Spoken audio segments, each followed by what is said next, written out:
Go ahead and come right down here. You guys did so good. Didn't they do so good?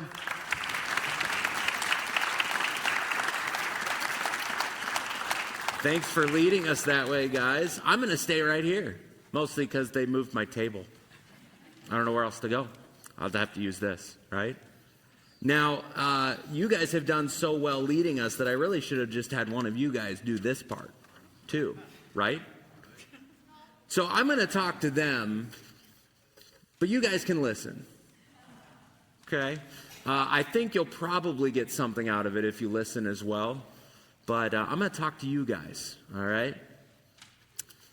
And before I forget, does anybody like gifts around Christmas time? One or two of you? Okay. All right, that's good. Well, Miss Katie has a gift for you at the end of our time together, okay? After we sing Joy to the World. Don't tell anybody. But after we sing Joy to the World, that's our last song, but don't tell them, okay? After we sing Joy to the World, you need to find Miss Katie back by one of the doors here, and she has something for you. Miss Katie's not looking scared like, oh, I forgot. Okay, good. Good. This is good. This is good. So we like to do this around Christmas time. We like to take some time and allow our kids to help lead us and help us to see, and especially this Sunday, the joy of Christmas, right? It's the third Sunday of Advent. We've done hope, we've done peace, and now this is joy. And so far, you guys have done really well in helping us have great joy. But I hear you like gifts, okay? All right? That's fine, right? That's good, right? Christmas time is one of those times that you can enjoy gifts, right? Now, I want you to think in your head. Don't say it out loud. I want you to think in your head, what is the best gift that I've ever been given? Don't say it out loud. What's the best gift that I've ever been given? You guys think through. What is the best gift you've ever been given? All right, you got it in your head. I want you to keep it in your head. This is not hypnosis. That's not where I'm going, right? I'm not gonna, and everybody falls asleep. No, that's not what this is. You got that gift in your head? Okay, or a gift you really, really, really, really want. Maybe it's something did you guys make lists this year? Yeah, okay, no? It's good. Yeah. So, you have that in your head, or something you really, really want. And I want you to think about that. We're gonna play a little game of comparison, okay? Play a little game of comparison. The passage you guys read in Isaiah chapter 9, okay? The passage you read, it started out, as we think about Jesus and what kind of child he is, it starts out, right? For unto us a child is born, unto us a son is given. So the prophet Isaiah, writing 800 some years before Jesus even came onto the scene, says that God is giving us a gift, and it's in the form of, what's it say? For unto us a what? Child is born. Unto us a son is given. So the gift that God is giving, that Isaiah the prophet is prophesying. Anybody know what word prophesying means? What's it mean? Predicting, right? Saying that it's going to happen. That's exactly right. 800 some years, right?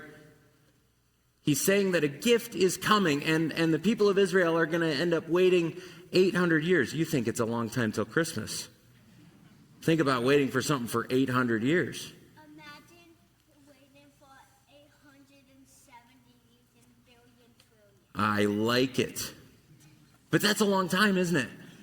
To wait for a gift.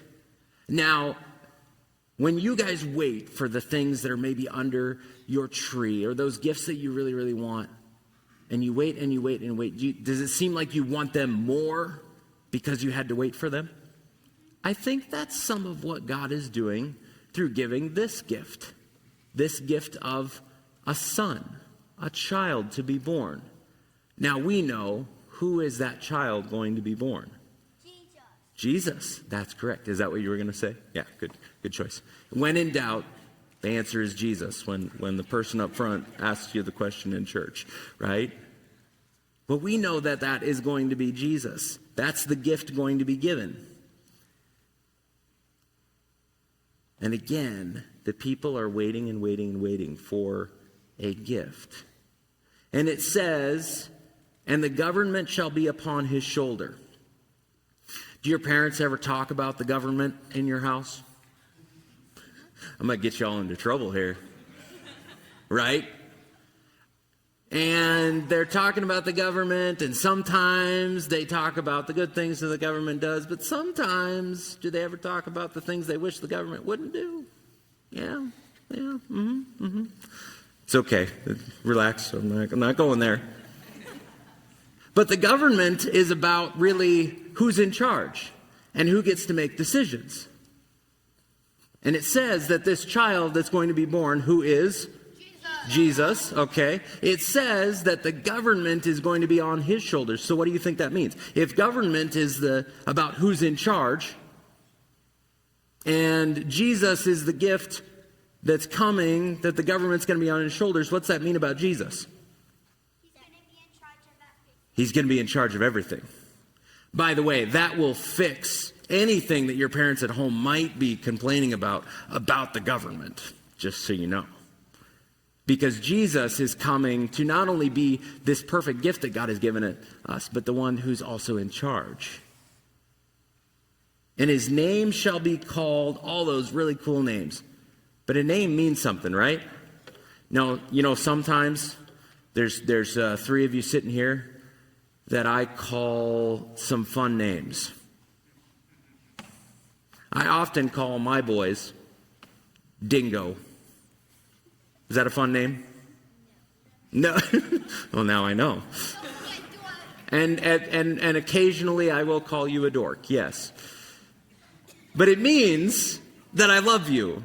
It means that we get to have fun. It means that I recognize that sometimes you're silly and fun, right? Well, when it says that Jesus, his name shall be called, it's going to tell us something about Jesus. And the first one that it says that he's called here is Wonderful Counselor. Wonderful Counselor. Question for you. Who best knows how this life should be lived? That's the right answer, yeah. Jesus does. Why does he know the way that this life is best supposed to be lived? Because they made the world. Yeah, he made the world. He knows what it's supposed to be like. He was at the beginning of time, right? No one, does anybody like to sleep in? Yeah. Yeah, all of you? Good. You're my kind of people. This is good. So, you have to get up really, really, really, really early in order to be up before God made the world. In fact, you couldn't get up that early, could you? Right? Because God has known what this life is supposed to be like the whole time. And so when Isaiah says that he's going to be called Wonderful Counselor, it's to say that Jesus knows exactly how this life is supposed to be lived. He is the wisest person because he was there in the beginning and he knows all things, right? Now, is it important? You guys know this? Is it important who you listen to? Right? Sometimes you listen to people that don't always know what's really true and really right. You ever have some of your friends tell you to do something and then you do it and then you get in trouble for it? You ever do that? Hopefully you don't have those kind of friends, right? But they are telling you things that just aren't true about the world. And what it says here, that this wonderful counselor, Jesus himself, is coming to be, is going to be the one who helps us know exactly how life is supposed to be lived. He gives not only the best advice, he created life. And so he knows how it's supposed to be lived, right? What's the next name that is given to Jesus? Wonderful Counselor, what? Mighty God. We did such a great job reading those scriptures, by the way. Mighty God. Jesus is called Mighty God. Well, what's that mean? It means that Jesus, what? He's really powerful. He's really powerful. He's mighty. And he's also He's also part of the Trinity. He's also God, right? I'm telling you, these guys should teach us, right? They need to be up here next. So however many years, 800 some years before Jesus is even born, Isaiah knows that this child, this gift, is going to be God himself, mighty God. So like you said, he's going to be powerful too, right? It's amazing to think. How much power does it take to create the world? Infinite power. Infinite power, yes. Never-ending power. I want you to think for a second. Can you think for a second about our sun? Not my son. They're sitting here. The sun, right? The big round thing in the sky that you shouldn't look at. The sun, right? I want you to think about this. The sun is so powerful. It releases energy at a continuous rate of about 384 yotta watts, 3.8 times 10 to the 26 joules per second. You knew that, right? I had to read it. Through ongoing nuclear fusion at its core. Now, somebody out here is going to correct me on something I say here, so check with them. But for a single second, 1 second of the sun's output contains the equivalent to 2 million of the largest hydrogen bombs ever detonated for 1 second of the sun's energy. That is a lot of power. And if we were to harness all the power that the sun creates in 1 second, it would power all of the earth, everything that we use power for on earth. 1 second of the sun's energy would power the earth for 650 years. If we could harness it all at once. And I want you to think, who created that sun? God did. Through his power, through Jesus himself. And that's part of why it says mighty God here. And not only that star, but every other star in our universe. You think about that. Is that power? Is anything else going to stand up and be more powerful than God if God can do that? Is that helpful for us to know about the God that loves us and cares for us and sent Jesus? That's amazing, isn't it? That's amazing, isn't it? As we think about God's power, some of the things that start happening, he's wise, infinitely wise. He's infinitely powerful, and that should spark something in our heart. Joy, thankfulness, worship, gratefulness. Okay? What's the next thing that Jesus is called? Either one of you, go for it. Everlasting Father. That's good. Everlasting Father. Now, is Jesus the Father? Yes.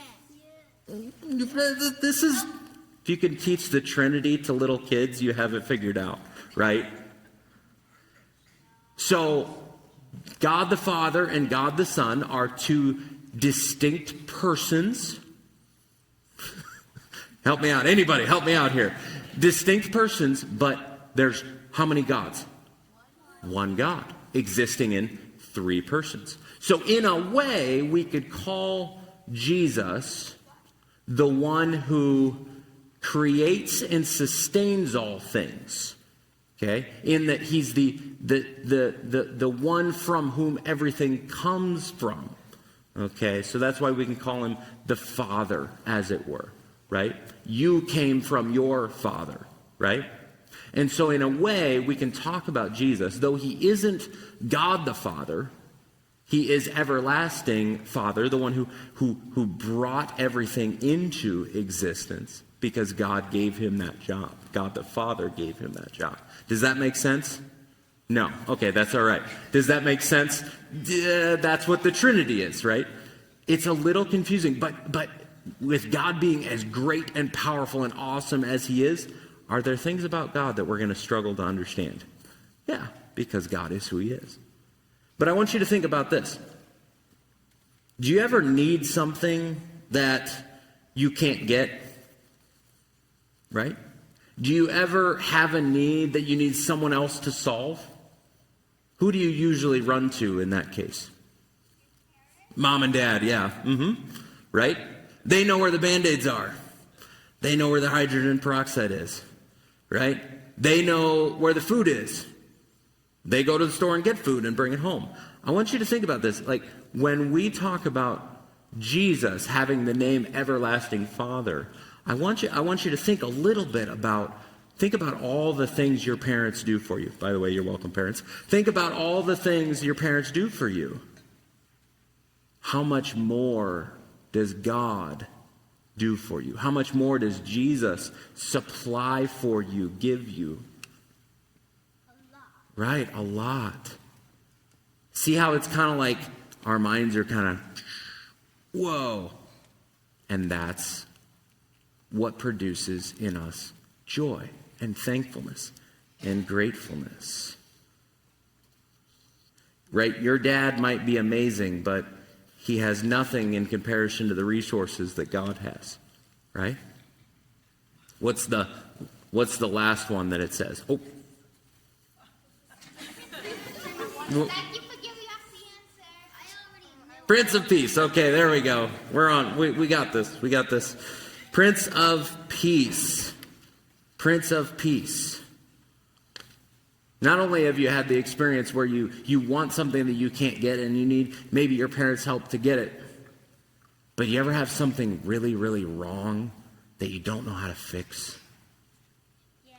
Something just isn't right, and you know it's not right, and you need it to be fixed. Right? You ever have that? Yeah. Yes. So, when we talk about Jesus coming as the Prince of Peace, not only is he wise, not only is he powerful, not only is he everlasting and able to bring everything that we need when we need it, but can he also fix the things that are wrong in our life?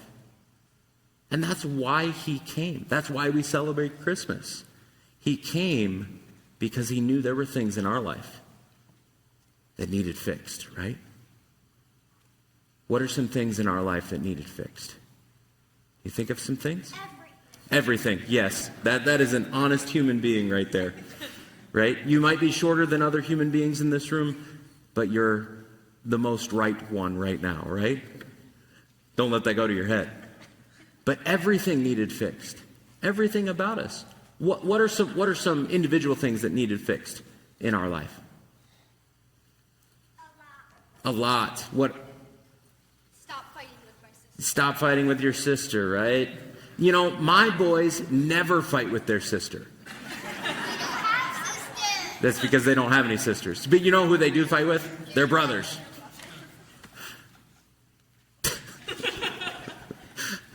Figured that would happen. But there's something in us, isn't there? Do we know what that something in us that's all wrong inside of us is? Our sin. We needed someone to come along and fix everything that was wrong inside of us. And everything that's wrong inside of us kind of leaks out, and then it becomes the things that is wrong with all the things in the world. Right? Are there some things wrong with the whole world? Yeah. There's some things wrong with the whole world because there's some things wrong in us. And Jesus is sent to fix the things that are wrong in us. How does he do that? He dies on the cross. He dies on the cross. See, I told you these guys should be teaching this. He dies on the cross. The only way to fix the things that are so wrong in us and so wrong in the world is for Jesus to come as both God and man. That's why he's born as a baby. To come as God and man, and then to willingly give himself over to die. And how does Jesus die? Dies on the cross. On the cross. So he comes as a little baby, and he grows up, and he never does anything wrong. Not a single thing. Can you imagine that? Parents, could you imagine that? And he comes, and he goes to the cross to pay for all the wrong things, both in my heart and the wrong things that I have done and the wrong things that I have thought. That is amazing. This God that is incredibly wise and gives his Son, who is perfect wisdom, who gives his Son who is perfectly powerful, who gives his Son who provides all things, and gives his Son who would die on a cross to fix everything that's wrong if, this is a really important if we receive it. You know that gift I told you to think about? What if you just left it under the tree? What if you didn't unwrap it? What if you just left it there? That's shocking, isn't it? I know, you should see their faces. I wish I could give you a picture of their faces right now. What if you didn't unwrap it? What if you didn't receive that gift? What if you didn't actually open it and make it yours? See, Jesus came to this earth to die for us. This gift is given to us, but it's something that we need to believe, something that we need to trust. We need to believe and trust that Jesus actually came to this earth, lived that perfect life, and then died to pay for all the things that are wrong in us, right? All the things that we deserve punishment for. So you think about that. And this Christmas really can be a little bit different than it maybe usually is for you and for all of you. This gift that's given, how does it change things? I want you to think about that gift that you really, really want. Okay? The gift I told you to think about. You guys still have yours in your head somewhere? I'm not going to make you balk like a chicken or anything. That's not what's happening. You have that gift in your head? You have something that you really, really would love. Guys, a new truck, right? Or something like that. Ladies, right? That dream getaway with your whole family there, right? Something like that. You have that in your head? I want you to ask these questions about it, okay? I want you to ask these questions about it. Can that gift tell you how to best live life? Is it a wonderful counselor? No, it's not. Is that gift powerful enough to make the sun and the earth and the universe? No. It's not a mighty God. Can that gift provide everything that you need and do it forever? No, it can't. As wonderful as that gift might be. Can that gift fix all that is wrong? No. Can your guys' gifts do any of those things? Any of those four things? Right? And by the way, after the service, I want to hear what all of those gifts are. I would love to hear what all of those gifts are. Okay? Because they're fun and important and good. But they can't compare to this gift. They can't compare to who Jesus really is. Even what was predicted about him 800 years beforehand. They cannot compare to that gift. And the adults in the room, all the things that you are longing for, all the things that you want, all the things that you wish were under the tree or were given to you this Christmas, they can't compare to who Jesus is either. But those gifts can remind you of just how good Jesus is because he's that much better. It doesn't diminish how good gifts are. I hope on Christmas morning you guys have a blast and there's wrapping paper thrown up in the air and you're throwing the bow at your brother or sister. Only the bow. The bow's nice and soft. I hope you have a blast, but I hope you have a blast because you see that those gifts are because God loves you and has already provided the greatest gift that can take care of everything that you need. Does that make sense? So as we think, there's some other gifts you guys talked about. There's some other gifts that you guys talked about. When you read about, who did you read about? that came to bring something to Jesus. Remember who you read about? The wise men. And what did they do? They came and did what? They brought gold, frankincense, and myrrh. Gold, frankincense, and myrrh. Frankincense is a hard word to say. So good job. They recognized that Jesus was an incredible gift, and so they brought gifts of their own to help recognize that he was that kind of gift. What happened in them as they thought about who Jesus was, what happened in them is that they had joy and they worshiped, right? When they saw the star, they rejoiced exceedingly with great joy. And they went to the house and they saw Jesus and then they gave gifts to him. So I want you to think about this. This Christmas, you are hoping for some gifts, right? I want you to compare those gifts to all that God has already given you in Jesus, okay? And I'm talking to you, but I'm also hoping everybody else in the room is listening, right? You think they're listening? No. Some of them have Christmas lists they're trying to make, right? Some of them have groceries they need to buy after service. Some of them are wondering how they're going to get all the snow out of their driveway. But I hope they don't miss. Do you guys hope they don't miss this incredibly wonderful gift that God has already given us in Jesus Christ? That's why Christmas can be such a joyful season.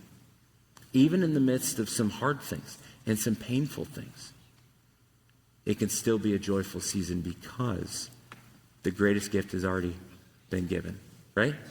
Amen? Amen? All right, I'm going to invite you guys to go up, and you're going to help us one more time to worship and rejoice.